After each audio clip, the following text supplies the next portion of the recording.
weeks of campaigning, election time is officially ended in Jordan. The huge candidate posters which plastered every circle in the city are now being removed, and the outcome of Wednesday's voter turnout headlined every newspaper in the country.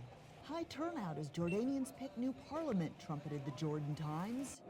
Voters participating in this year's parliamentary elections cast 2 ballots on Wednesday, one for a local candidate at the district level and one for a national list. While the new electoral law was highly criticized by the largest opposition party in the country, the Islamic Action Front, which boycotted the elections, voters we spoke with at polling centers in West Amman say they believe their vote will make a difference this time. It's our time to speak out, to say something. We get to choose new people, new blood, and hopefully it will go well. The issues that they're talking about is part of the street, coming from the street. They're talking about real issues this time.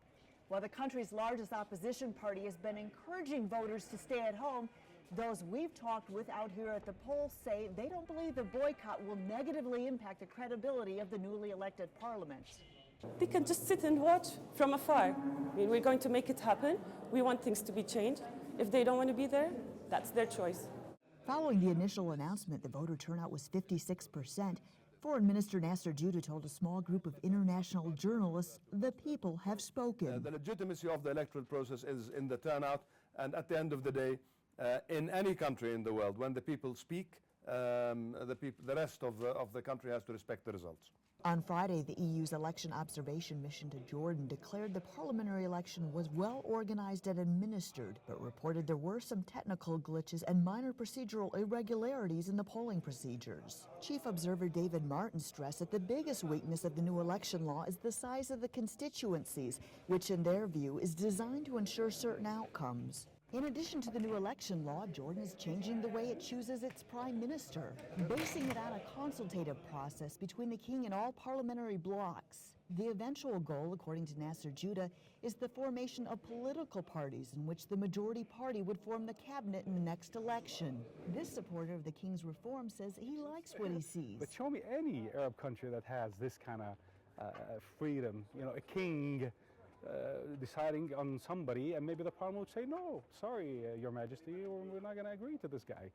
You know, this is democracy. The opposition, however, insists the Constitution be amended to remove the king's power to appoint the prime minister, the Senate, and dissolve parliament. Not everyone who participated in the polls is confident about the outcome of the elections. At a polling station in East Amman, Arwa Muhammad expressed some skepticism about what lies ahead.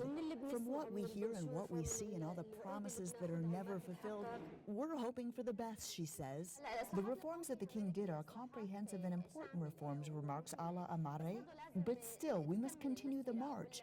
The burden is not only on the king, but it's also on the nation.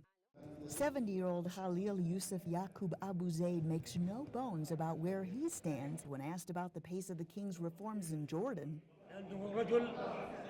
He's a smart, balanced man who knows what's going on with his nation's affairs. We must cooperate with him more and work together. But with the opposition vowing to continue to take to the streets after the elections, there are still a lot of unanswered questions about just how that will happen. Reporting from Amman, Jordan, I'm Amy Heibels.